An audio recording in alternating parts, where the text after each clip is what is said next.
Hi everyone, my name is Ushi, and in today's video I'll be showing you many useful things that you need to know if you want to become a better Sprout.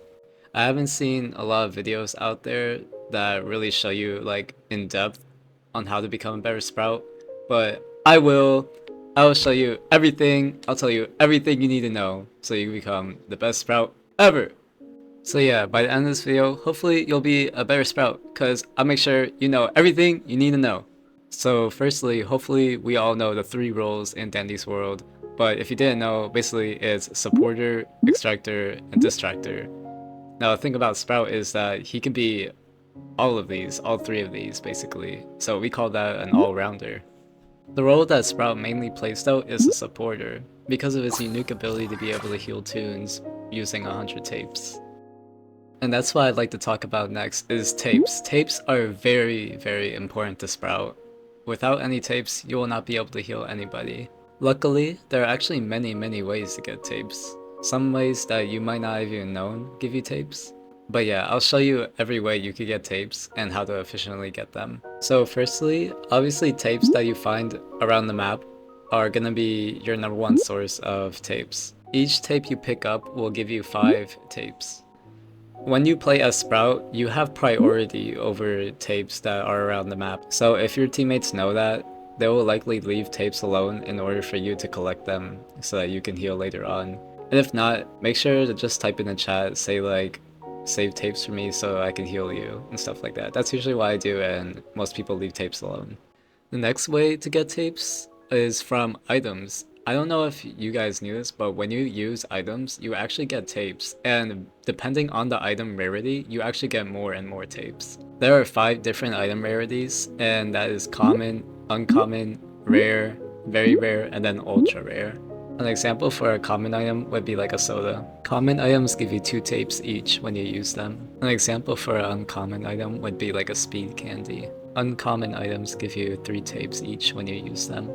An example for a rare item would be like a band-aid. Rare items give you 5 tapes each when you use them. An example for a very rare item would be like a medkit. Very rare items give you 8 tapes each when you use them. An example for an ultra rare item would be like the eject button. Ultra rare items give you 10 tapes each when they're used. And for the second part of this video, I'll show you guys some gameplay so that you know how to do things, and for the rest of the tips for this video. And yeah, enjoy! So for this run, I'm using a trinket combo that I haven't used before, but I see a lot of people use it, which is the dog plush and the coin purse. The dog plush is so I can still play kind of like a distractor role if I need to, like a backup distractor, and the coin purse for 100 extra tapes at the start of the match. People usually do this if they want to make sure that they can heal somebody like at the start, but later game it's really not useful at all. I mean, it's just like 100 tapes at the beginning. My favorite trinket combo for Sprout is probably just speedy shoes and dog plush, just like any normal distractor would, so that I could still play a good backup distractor. People also like to play with V-Mote because if you complete a machine you get 10 extra tapes as well. That's another really good way to get tapes, is by extracting machines. So first thing I do when I get out of the elevator is look for tapes, but also before that, make sure that you don't need to help out as a backup distractor if you are capable of doing that. So if there's nothing else that you need to do, I'd just go and extract machines to get those extra tapes, and as well as just complete the floor. So I know this is an easy floor, so I just kind of pick up items and use items that I know people won't really need, especially this floor. So yeah, I just kind of do that so I can get the extra tapes. I know it's only a little amount of tapes that you get for these items, but it really will help you in the long run to have all these extra tapes.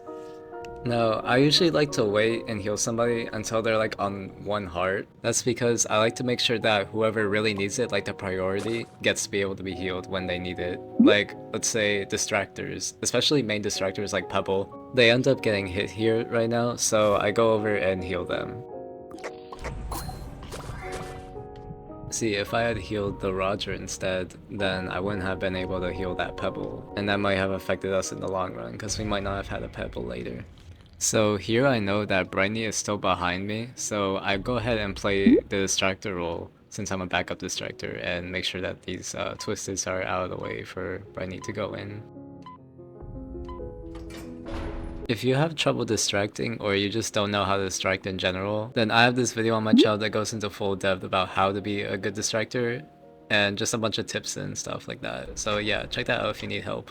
So here we have a smoke bomb, and that is an ultra rare item, so that is going to give you 10 tapes each, but I prioritize team survivability over just 10 tapes, so I make sure to tell the Brightney that they can use it instead, because they will need that since they have the lowest stealth on the team. So yeah, don't just go picking up everything, be very mindful of your teammates when you do this. You can see that in my inventory, I still have an air horn and a stealth candy, and you're probably wondering, why haven't I used that yet for extra tapes? Well, you can see here that I keep these stuff because I know their value. I know how useful they could be for my tune, and so the pebble was struggling after getting hit once, and so I wanted to pull them off of them and take the distractor role for this round, and so I used the air horn to do that. Now here you can see Poppy ends up losing Pebbles and follows me instead because we have the same stealth, but here's where I use the stealth candy, and so I use that to have lower stealth than Pebble. But I mean, Pebble ended up using his bark anyway, so it didn't really matter. But if they didn't use that and they didn't have that ready, then that would have done the trick anyways. Okay, I had 200 tapes, and I kind of felt bad for Roger having this one empty heart, and I wasn't healing him, so I just kind of healed him. Now here's another way to gain tapes is by encountering Twisteds. I waited till I had Twisted Dandy to be able to see if, depending on the category of the Twisted, that it would give you more tapes or not, since Twisted Dandy is the only lethal category Twisted. But no, it just gives you 3 tapes either way, no matter which Twisted it is, so yeah. But keep that in mind if you want extra tapes. Although Sprout is a main distractor due to his stealth, he does make up for it with his other ability to see where other tunes are, so that you know where you can distract to make sure that you don't run into anybody else while you're distracting. Also to see where the person you need to heal is at. It's pretty useful. Look at all these tapes!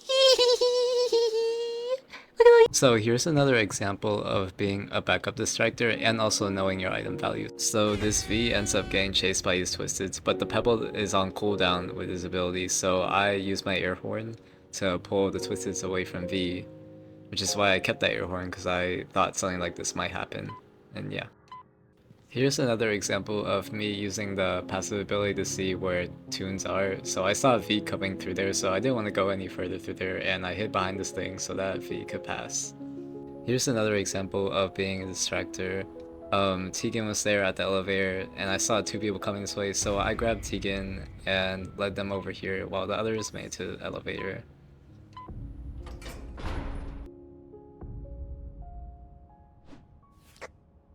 So here's where things go bad. You remember how I said the coin purse trinket was only good for the beginning of the match?